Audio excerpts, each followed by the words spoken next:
Yeah, the usual excitement that always surrounds the Browns, it was definitely subdued. This afternoon's press conference about the team's future was more focused on his past accusations. So we've brought in team coverage tonight. Brandon Simmons talked to a legal expert about why 2 grand juries declined to indict the football player.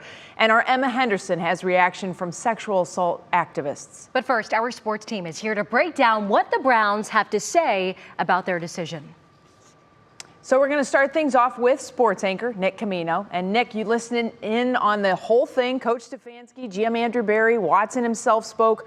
What did they have to say today? Yeah, good evening, Betsy. Good evening, Laura. It was quite the day out in Berea today, as you guys could imagine. A lot of people wondering about non-football questions because this is an issue that is much bigger than football. The strange part about it was that it was a football press conference introducing your new starting quarterback of the Browns. This was the first time we have heard from Deshaun Watson. He was joined in Berea by Browns GM Andrew Berry and Browns head coach Kevin Stefanski. We carried it here on WKYC. Again, this is the first time we've heard from him since that new 5-year contract worth $230 million was signed, and since the trade, all of that money, by the way, guaranteed. Today's press conference lasting over 40 minutes, and as you would expect, most of those questions not having much to do with football, rightfully so. Remember, there are 22 civil lawsuits still pending against Watson after 2 separate grand juries considered evidence involving 10 accusers. They declined to find probable cause that any crimes were committed. Watson asked about the allegations multiple times today. I understand the whole circumstances is very difficult, especially for the women's side of the fans in this community.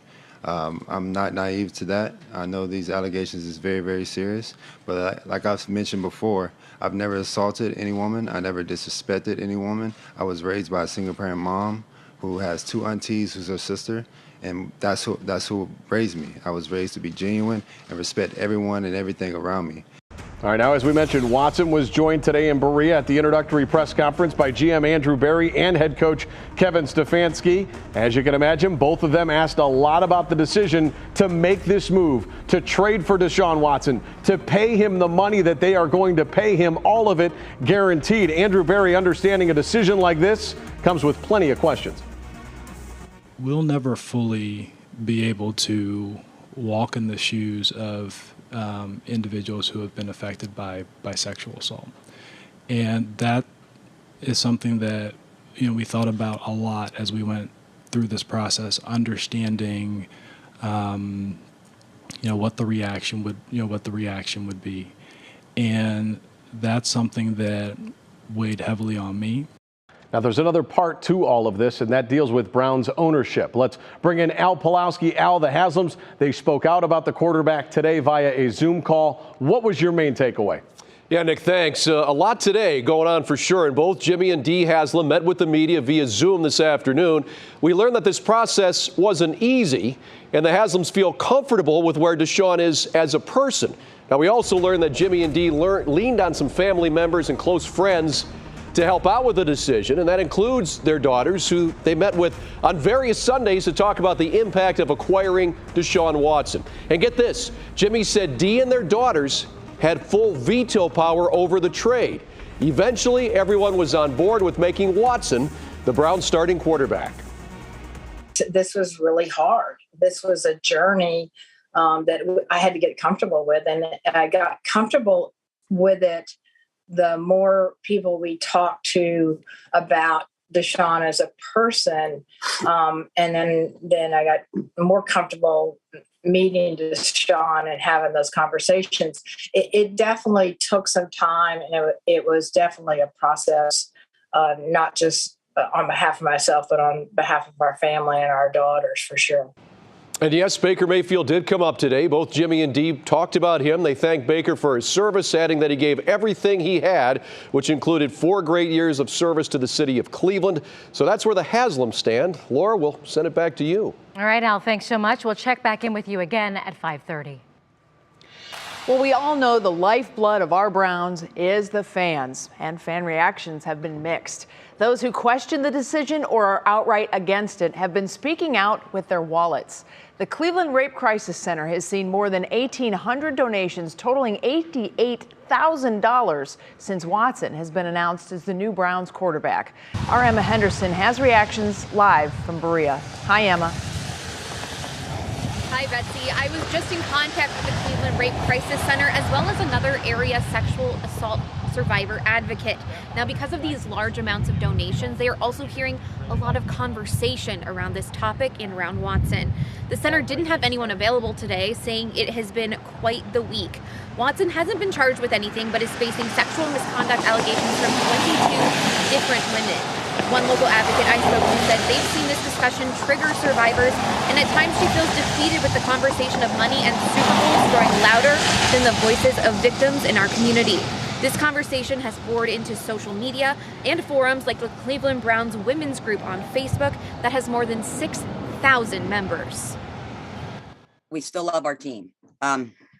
Even if we don't agree with the trade, none of us know the person. And I think we have all finally agreed to give it a shot and see where it goes. Of course, keep a guard up. Now, Lochner says that group is planning to get together in a couple months. They're going to be holding a 50-50 raffle, and that money will be going toward the Cleveland Rape Crisis Center.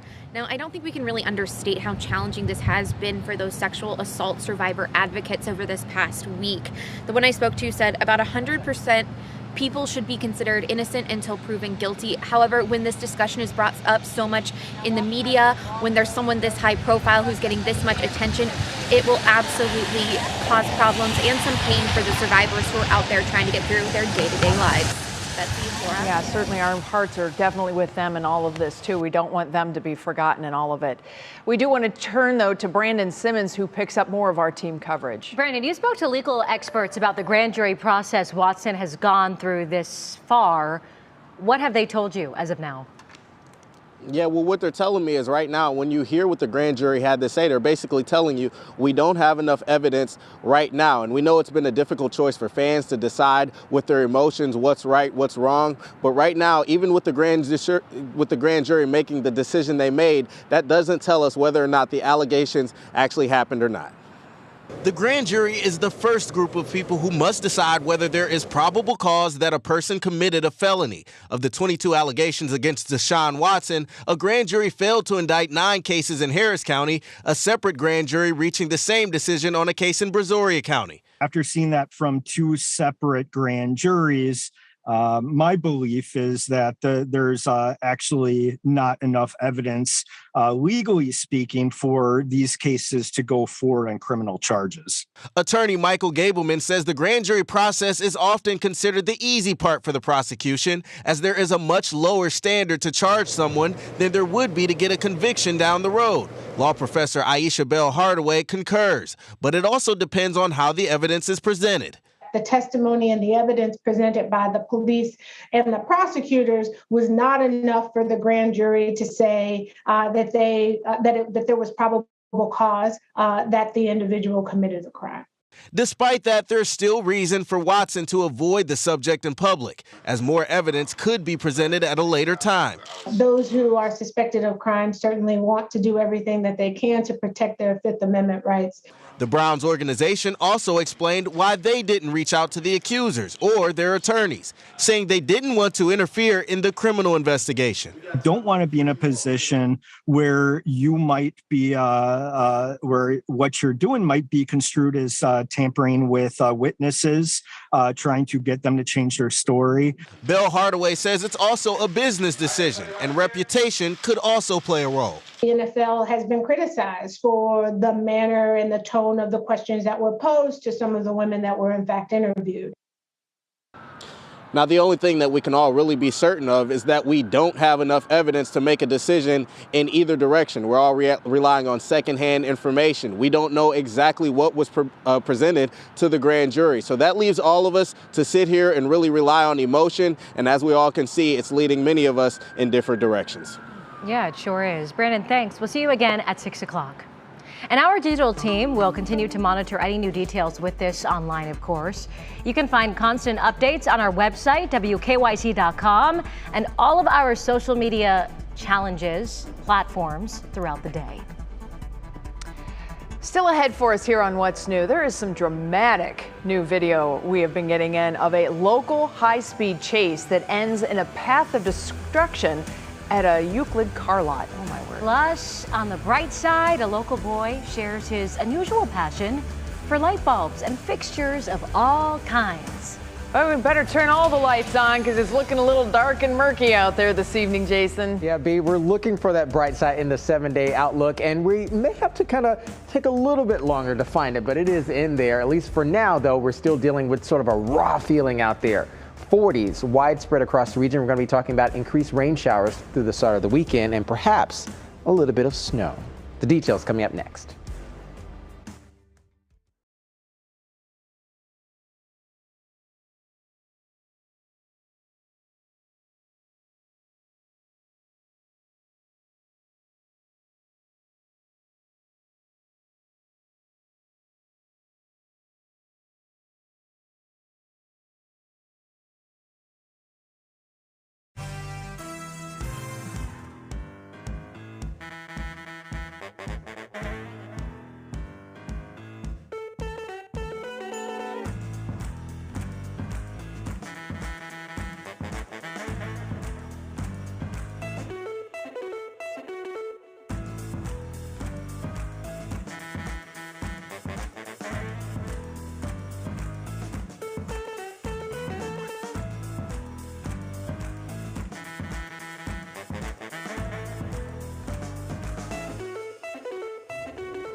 Let's get you caught up on some of the other big stories happening today. First up, police are investigating a deadly crash in Euclid. This video is startling. The driver crashed into multiple vehicles at a JD Byrider lot where 4 cars were totaled, 8 were damaged. East Cleveland police say the driver, Taryn Brown, was speeding on Euclid Avenue through East Cleveland.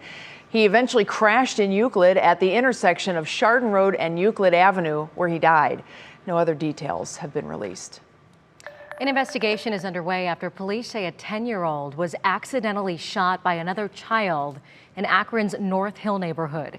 Kismet Sengdun was found in a home on Dayton Place Thursday afternoon. Police say no one else was inside when officers arrived on that scene, but they later learned that at least 3 other kids were seen leaving the home.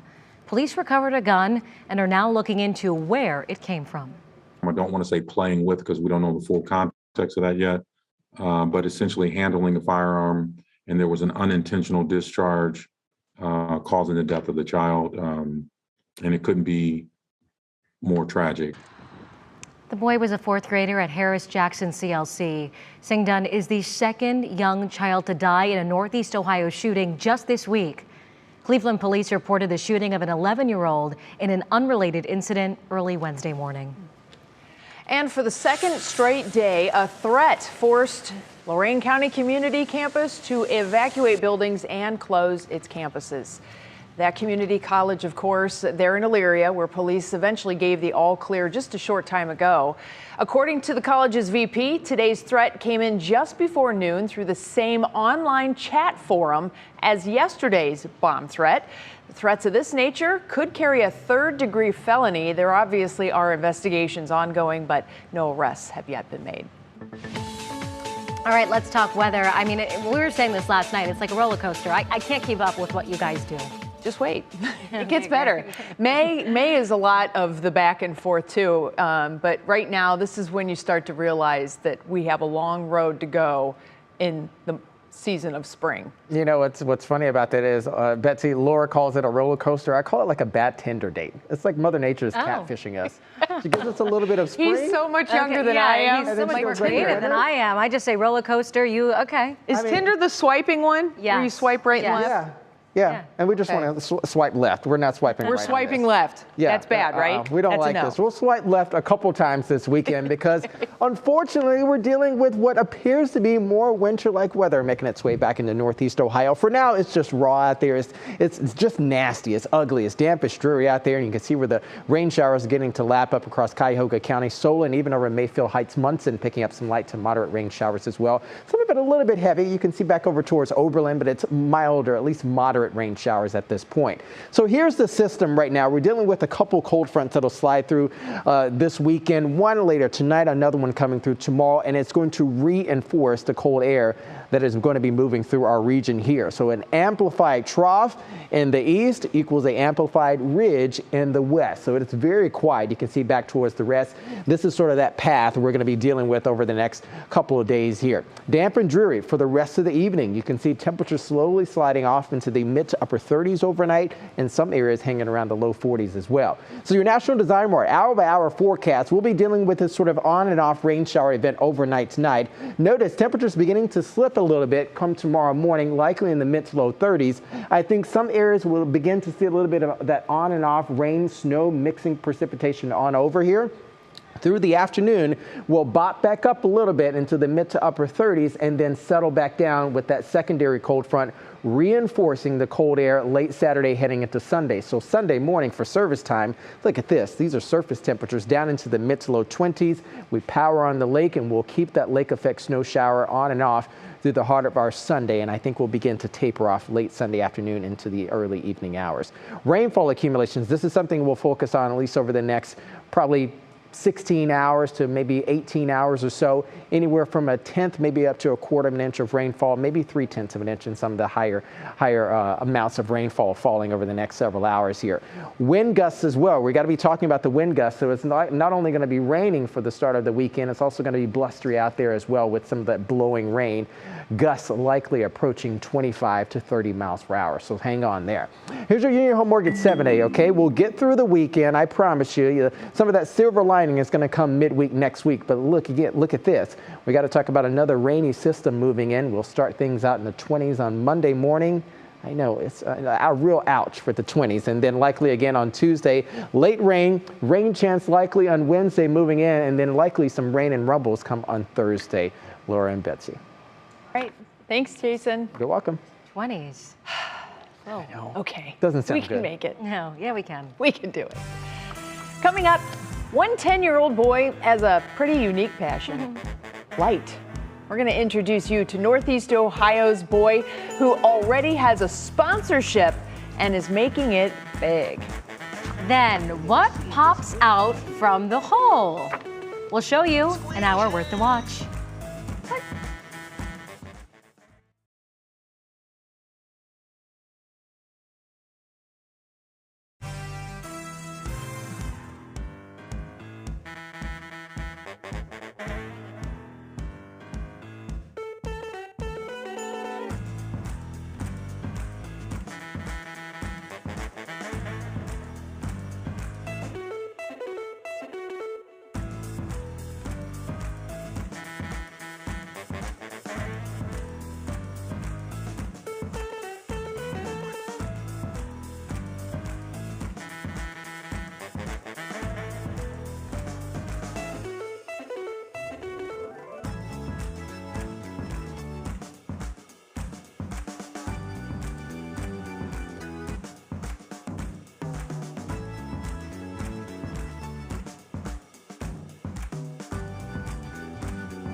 All right, so how much time do you spend thinking about the light bulbs and light fixtures around your house? I usually don't spend a lot unless it's Not out. so much. Yeah. Oh, okay. That's Then true. suddenly I have a new appreciation for said suddenly not working light bulb. Well, anyway, for one 10-year-old boy in Solon, wattage, LEDs, and color temperatures are some of his favorite things. And our Mike Polk met up with the light boy, Jaden Frank himself, whose unusual passion has him seeing the bright side of life.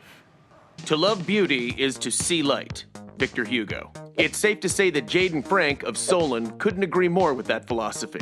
Why lights? Why do you love lights so much? Well, I like them because of how they work, how they design, and like what's inside of them. Some kids get really into dinosaurs at a young age, some baseball cards, but Jaden was drawn to lights like a moth to the flame. For example, a fluorescent, there's like gases in there, Yeah, that's crazy. like mercury, some argon, and maybe neon. In his young tenure, Jaden has already amassed an impressive personal collection of light bulbs of various shapes, sizes, and wattages. About 3 years ago, he began making videos in which he exhibits some of his favorite bulbs and shares them on his YouTube channel, called, appropriately enough, The Light Boy.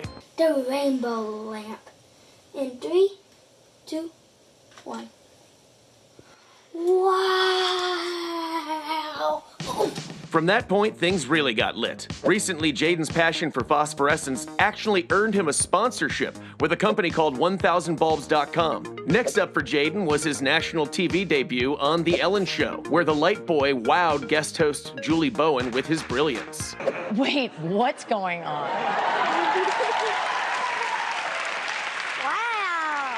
Wow! I got to stay in my little own dressing room. What kind of snacks? Like all the snacks you can imagine, basically. Funyuns, Cheetos. Wow, showbiz sounds great. It's not every day you get the opportunity to meet a 10-year-old lighting expert, so when Jaden invited me to hang out at his favorite haunt, the Habitat for Humanity Restore, only a dim bulb would have said no. Have you found some good lights here before? Yes, I found like some cold cathode fluorescents. Oh, cool.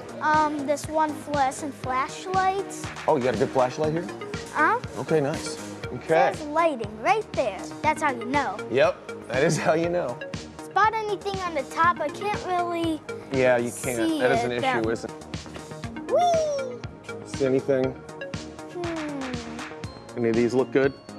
No. No? All right. At the end of our hunt, we convened to assess our findings. Let's see. Well, I got this one. Incandescent floodlight, nice. Thanks. I picked it. Let's see. Ooh, Oh, look at that! that is something. What is this? LED outdoor lights. It is made by 1000bulbs.com, which is my sponsor. Thank you, young man, for teaching me about lights. And good luck on your journey. Okay. Appreciate it. Some kids collect comic books, others are into video games. Jaden Frank really likes lights, and that's cool. He's a unique bulb who shines a little brighter than most, and I found our time together both enlightening and illuminating. This is Mike Polk, not apologizing for that, for 3 News. Good lines, Mike. He's Polk. known Good for his lines. little pen himself. I'll tell you what, Jaden is onto something. I love the Habitat for Humanity Restore. A lot of people think it's all used stuff, and there's tons of new stuff. You can repurpose things. There's one in Medina that I was on a first-name basis. Matter of fact, I volunteered there. I liked it so much. But yeah, it is just a phenomenal place to go. You never know what you're going to find. And if you're lucky enough to run into Jaden there, I know, and you can find a lot of lights there, Betsy. he can help you figure out what your needs are. The next time you go. Yeah. Mike Polk's really good with kids, too. How He is. sweet was that little package with the two of them, that little story? I loved it. He has a Brill- bright future. He was brilliant. Brilliant. All right, now to our Worth the Watch. This is cute. A man has some treats for a chipmunk he calls Squishy. So Squishy comes out from the cement crack and takes the nuts. Where is he? Oh, you see there's several of them there. Oh, there he is. What? Oh, look, stuffs Right in him there. right in his tiny mouth, Look at too. those little cheeks. Oh my God. I hate to bring this back to my son, but he kind of reminds me of Jackson. He does have some beautiful cheeks. And everybody says he looks like a little chipmunk. He's That just delicious. reminded me of him. You can't help it. That's really cute, though. It is. And the little critters are out looking around now. Spring has sprung. They're getting a little bit more active as they're setting their dens up and whatnot. So, yeah. Cute. All right, feed the chippies. Yes. Interesting. Well, still ahead for us, a move surrounded by controversy. We continue our live team coverage of quarterback Deshaun Watson's introduction and how the Browns' top brass are defending their decision. Plus, etched in Cleveland history. See the big honor for our very own Leon Bibb, unveiled in the neighborhood he grew up in. He's kind of a big deal. And looking to do some remodeling, we get to go inside the annual NARI Home Improvement Show that kicked off today when What's New returns.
And now, live from WKYC Studios, this is What's New.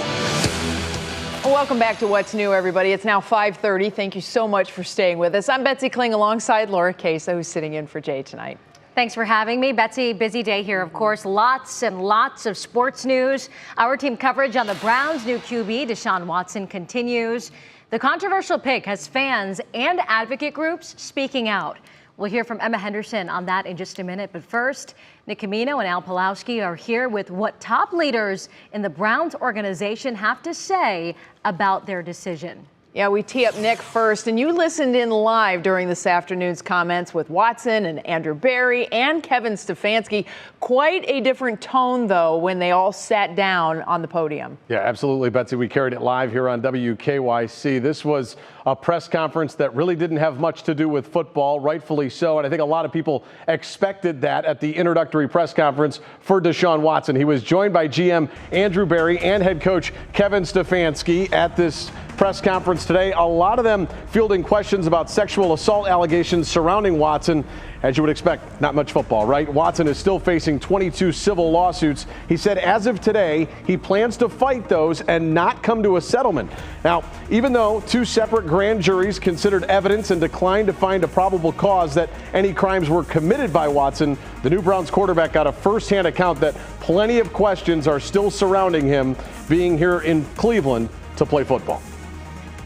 There's going to be a stain that's probably going to stick with me for a while, but all I can do is keep moving forward and continue to show the person that I am, the true character, the true person, the true human being I am. Like I said before, I've never done the things that these people are alleging, and I'm going to continue to fight for my name and clear my name, and like I've been doing, just cooperate with everything that comes with it and just keep moving forward. And Deshaun Watson, not the only person affiliated with the Browns having to answer difficult questions today. Both Andrew Berry and Kevin Stefanski discussed what went into this decision and the background work that needed to be done. They understood that this was something that would happen if they made this kind of move. They understand there are still going to be questions. Between the information that we were able to gather, working through due process, working through the legal process, we do think that this is a decision that, as it's evaluated over the long run, will be something that is positive for our organization. Now, there's more to this. There's the ownership standpoint of all of this. Browns owners Jimmy and Dee Haslam meeting with the media today on a Zoom call. Al Pawlowski has the very latest from all of that. Yeah, thanks, Nick. We heard from Browns owners Jimmy and Dee Haslam today as well, and they met over the media with Zoom. The vetting process of Deshaun Watson, a family affair, they said, as both daughters weighed in on what would be like to have him as a member of the Browns organization. The Haslams also confided in some close friends, too. Jimmy told the media that Dee and their daughters did have full veto power over the deal for Watson, but eventually all family members were on board with the decision to go after Watson in the trade. We had several Sundays in a row where we involved our daughters with our football people, with Andrew, Kevin, and Paul, in which we vetted the issue and had open, honest conversations and asked them to speak up, which they did. Dee and I had conversations with our daughters collectively and individually, and we weighed their opinions very heavily.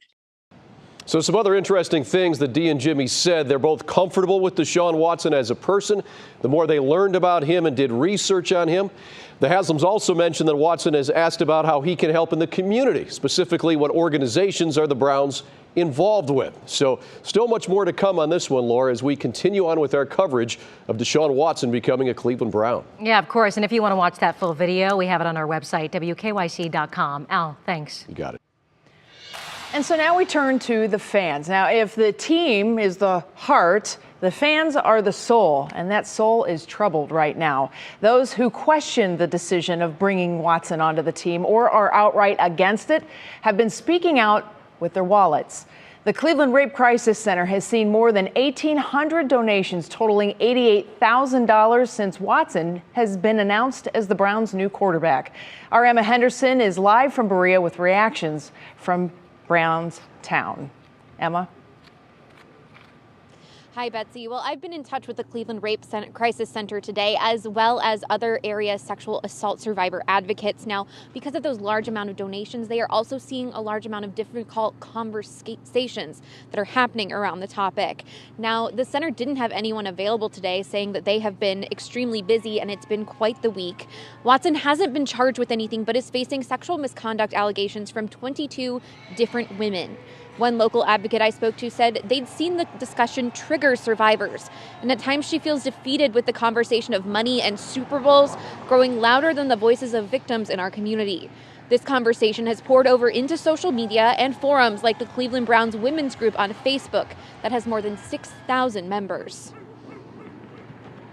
We still love our team. Even if we don't agree with the trade, none of us know the person. And I think we have all finally agreed to give it a shot and see where it goes. Of course, keep a guard up. Now, Lochner says the group is planning to get together in a few months, and they're already planning a 50-50 raffle with the proceeds going to the Cleveland Rape Crisis Center. Now, I think it's really hard to really underestimate how these advocates are feeling going into this press conference today. And I asked them afterwards if they felt if anything had changed, and they said no, these difficult conversations are still being had, and they still feel like in some cases football is being decided over victims. So difficult discussions for them, absolutely. So, Betsy, definitely Laura? are, Emma. All right. Thanks so much, Emma.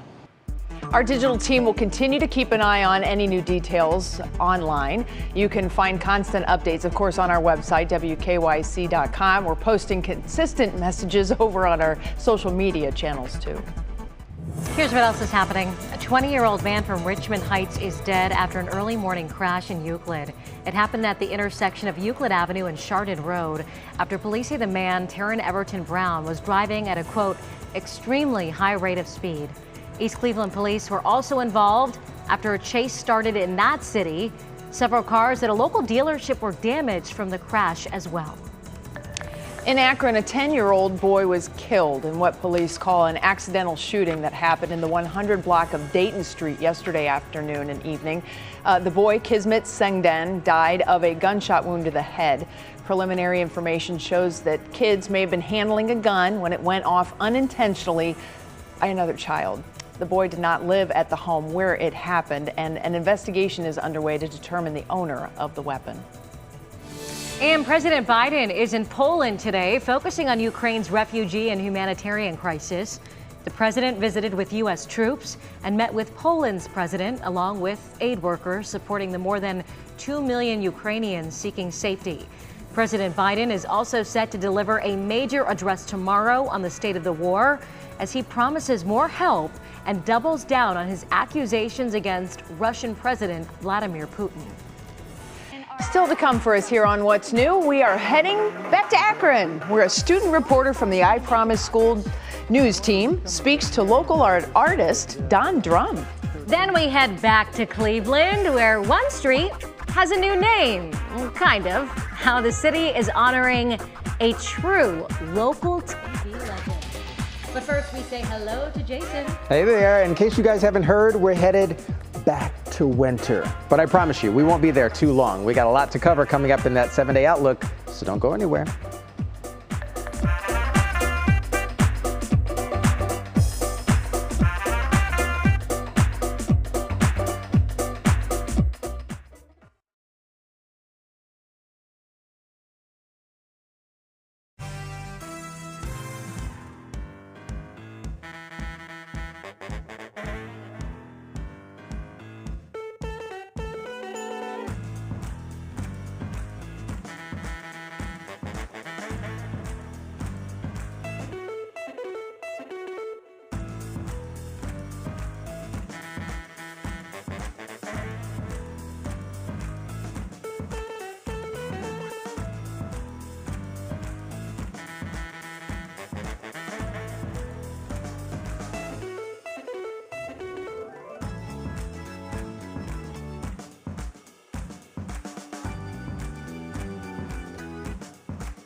All right, here it is, 5:41, Friday night. Everybody's fired up to go out over the weekend. That's a lot of pressure. And it's going to snow. You just set me up. There's a lot of pressure. But we're still smiling about it, okay? Just for you, darling. I know. It is a little bit dreary out there, especially if you got a significant other. You guys want to stay home. You want to go out for dinner. You just kind of have to pick your poison, at least for this weekend, because we have a mixed bag of tricks. We got some wind, we got some rain, we got a little bit of snow, maybe even mixed precipitation coming on through as well. This is what we're dealing with right now. Just garden variety type showers. You can see right along the lake shore from Cuyahoga. You can see it over towards Lake and even Erie County, Huron County, and even over towards Ashtabula, Geauga County. Right now, you can get a little bit of rain mixing on in here. The larger scope is dealing with a series of low pressures, even a couple cold fronts we have coming through as well. Windy conditions back out towards the west. We're going to have a trough just digging south across northeast Ohio and frankly much of the upper Midwest. A ridge out towards the west is going to allow everything to just filter right on into our region over the next couple hours or so. Wicked return to winter. This is how I'm describing the weekend, okay? We'll be dealing with 30s widespread tomorrow and likely waking up with some 20s early Sunday morning with some lake effect snow showers to complete the weekend on Sunday afternoon. Here's your National Design-Mar hour-by-hour forecast as you plan the weekend here. Again, showing that wraparound of moisture and even colder temperatures moving on in. Some areas could be slipping into the mid to low 30s overnight tonight, mid to upper 30s expected. Any sort of precipitation I believe that we'll have happening for the first half of our Saturday is going to be sort of that rain snow mix in. The radar beam is really, at least the forecast models really want to show more snowfall for us tomorrow. I think that'll really kick in towards the afternoon, evening hours, and certainly by nightfall on Saturday heading towards Sunday. You can see where these streams come in. Yeah, those are lake effect snow bands that we'll have happening late Saturday night into early Sunday. Through midday, we'll also be dealing with very cold conditions, blustery winds gusting at about 20 to 25, with the lake snows likely tapering Sunday evening into the overnight hours. Here's those snowfall accumulations, okay? Not too terrible. Of course, we've had worse, dealing with anywhere from maybe 1 to perhaps up to 2 inches of snowfall. By the time we get to late Sunday evening into the overnight hours, again, not terrible. We certainly had worse. So here's the silver lining. Even though the next couple days are going to be a little bit hairy and very, very cold, certainly by Monday morning, waking up in the low 20s, feels like temperatures will certainly be in the teens. But notice, we start to crest by Monday, Tuesday, and certainly even by Wednesday and Thursday, back into the 60s, but still be dealing with a little bit of rain showers as well, guys. Is this where we're supposed to bring up that whole, like, 1 step forward, 2 steps back? Yeah. 3 I've steps been hearing forward, that in the newsroom. 2 steps back. I told you, it's catfish. She's catfishing us. It's the polka. Yeah. It's the weather polka. All right. Thanks, Jay. You're welcome. Well, every Friday we hear from one of our student reporters at the I Promise School in Akron. This week they invited Akron's award-winning artist Don Drum into their colleague Media Lab. Don is the creator of the 15-foot-tall steel sculpture placed outside of the school. Hello, my name is Fallon Highfield and I am a 7th grader at the I Promise School. Today's guest is a Warren native and artist, Don Drum. Welcome, Don. Thank you very much. I'm glad to be here. So what inspires you to make your art? I wanted to become a veterinarian, but I decided that there were too many courses in math and things that I wouldn't be able to handle. I'm very dyslexic. And I chose art at Hiram College and then went to Kent. We moved outside to talk about this amazing tree structure behind us. Can you tell us about it? This is a Core 10 sculpture. I designed it 2 or 3 years before I was asked to do a piece for this, but I kept this piece because I felt it was unique, the design. And when LeBron Group asked me to do this, I said, this is a place I want to see a finalized structure. So it was fabricated in North Carolina and brought here on a truck and taken off and put into place. Does it have a name? No, I don't normally name it. It's an I Promise symbol. That's what it stands for. Where do you get your ideas? Generally, I try to work every day. I am old now. I'm 86 years old. Every time I do something, it gives me an idea for something else. So one idea always leads to another. Thank you, Don, for appearing on the 3 questions from the I Promise School. My name is Fallon Highfield from the I Promise News team. Well done, Fallon. Nice. All right, next on What's New, we go from a legend to be to a verified legend. True. He's bona fide. 50 years in TV, and it is a long time and a much-deserved honor for our own Leon Bibb. He'll join us live, yes, in the flesh, after he had a special dedication today. I really like that picture. That's a good one. Plus, the NARI Home Improvement Show kicks off tonight in Cleveland. How you can see some work from local students making playhouses. That's still ahead.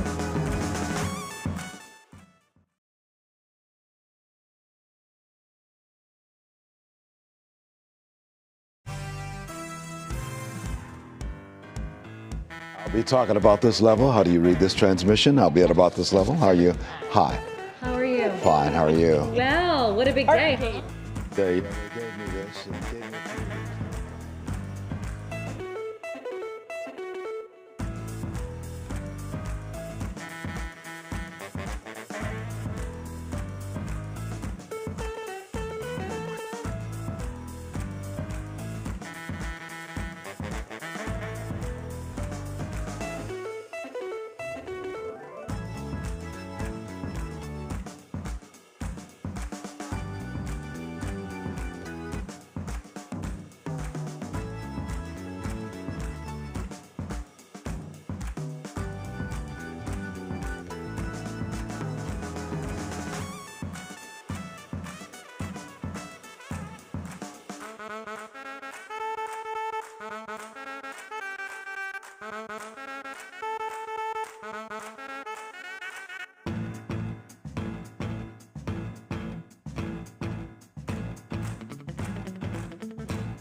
Oh, there he is. Oh, big congratulations to our Leon Bibb.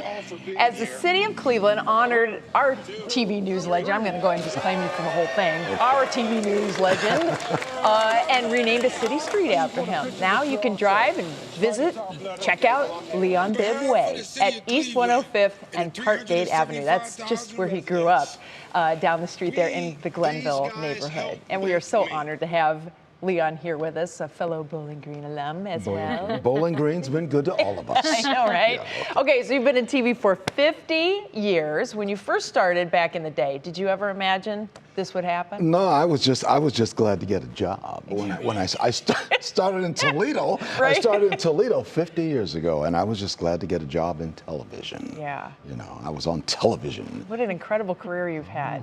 Very, very much a groundbreak. You know, you have really paved the way for a lot of folks. Well, we've seen a lot of things, and we've opened some doors, I hope.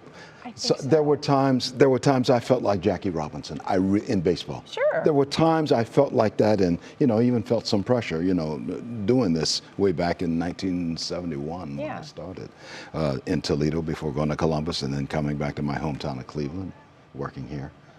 But it's all been good. Well, I would say it has been. Yeah, look at you. What did today mean? How did it feel? What did you think in that moment? Well, I knew they were going to put a sign up. They gave me these little cutouts that I can take and put in. We have that. There it is. Look at that. Yeah. Look at that picture, Leon. My mother and father would be proud were they here because they bought that house on Parkgate. I was 3 years old when we moved in. And I remember we came in, Mother and I came in a taxi. And Dad came with the moving van driver because we did not own a car. Very, very early. Very early. I don't remember. I just remember bits and pieces of it, you know. Well, we've seen you shared some of the pictures of your childhood and some of your stories throughout the last few years, and just what living in the Glenville neighborhood has meant to you. And those beautiful pictures of your neighbors and the, you know, the steps that you're talking about. It's very special. What does that mean, you know, connection-wise? Because a lot of folks from Cleveland say, well, I'm born and bred Cleveland. And there's Leon Bibb. He's born and bred Cleveland, too. What do you think that means to other people who aren't from Cleveland? Well, I think people have said, we're so glad that you decided to stay and did not go to Chicago or New York or go to the network, which I could have done. Yeah. We know that. I think I could have found my way to the Today Show one way or another. I do want to say, somewhere in the studio, we have a dictionary. We have often talked about having you just read the dictionary. It's incredible. Because of your voice and it's baritone, right? Oh, we started the dictionary. We start with aardvark, and then we go down to Aaron and acorn. And we're going to do it one of these days. My favorite still is when you read the 'Twas the Night Before Christmas. Oh, we'll do that again too. Please. Oh, I cannot wait. And I'm still I'm working part-time here You at Channel are. 3. I'm still Thank there. Our contributor. Well, I'm just glad to be here all the time. Well, congratulations Thank to you. you. It is So such an honor to get to work East with 105th you. Street and Parkgate Avenue, where I grew up. Go check out Congratulations, this Leon. guy's mug. Look at that. On brand and cool. everything. Yeah. Awesome. Congratulations. Thank you. 50 years in TV, well deserved, and you could have made it to network. Yeah. Chose to stay with us. So And thanks. sometimes the 50 years are, you know how that is. Let's talk about 19. You know, we have had a few roller coaster moments here too, definitely. All right, Leon. My pleasure. Well, the NARI Home Improvement Show starts tonight at the Huntington Convention Center, and it is a chance for you to meet with some of the top remodeling contractors, suppliers, and distributors in the area. This year, high schoolers got a chance to put their skills to work. Mark Moultrie, the president of NARI, worked with Lorain JVS, Medina County, and Auburn Career Centers as part of its workforce initiative. Today, 130 students from those schools showed off playhouses that they built, and all of them will be auctioned off this weekend. And the goal is the monies earned from the sale of the playhouses, less the cost of transportation, etc. We're going to select a student from each participating school. All the students got to meet with contractors at the event, so maybe becoming a little bit of a job fair, too. Yeah, beautiful stuff, beautiful work. That's a heck of a playhouse. It sure is. Next, an incredible moment at a basketball game in Michigan. We'll show you when this crowd, what happens while after a blind player shoots and scores. Then on 3 News at 6, our coverage of Deshaun Watson continues as the Browns QB has now formally been introduced as the QB of the team. The media grilled him and others as part of the organization. That coming up in our team coverage.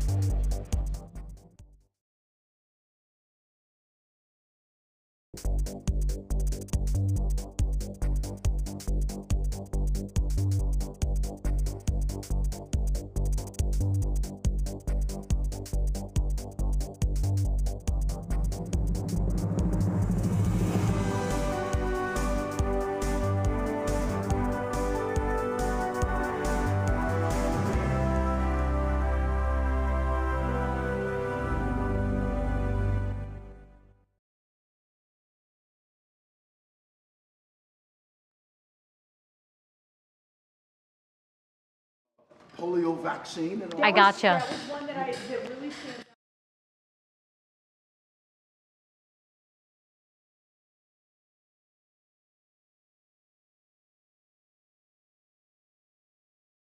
Stuff we got this year. We'll be all right. Yeah, I got you. Check 1, 2, 3. Brandon's mic from here. Awesome.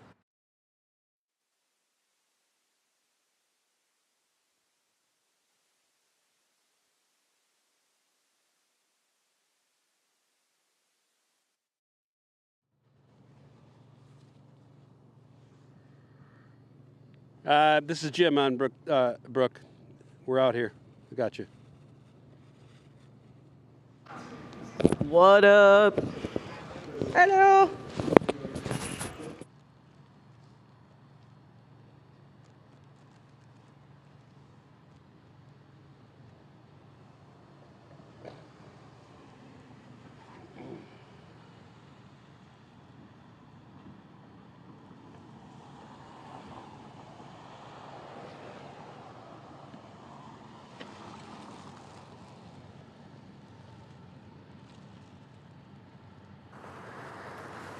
Sorry, I got stuck.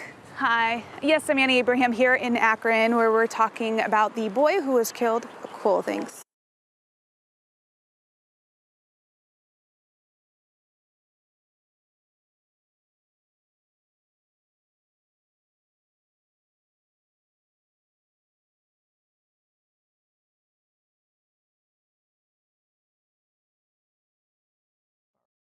Out there.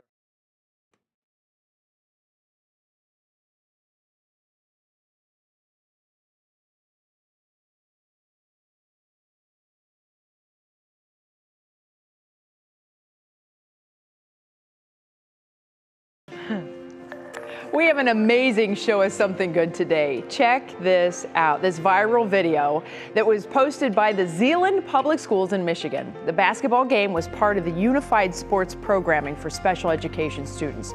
The girl who is about to shoot the ball, she is completely blind, but an aide is there to help her make the shot.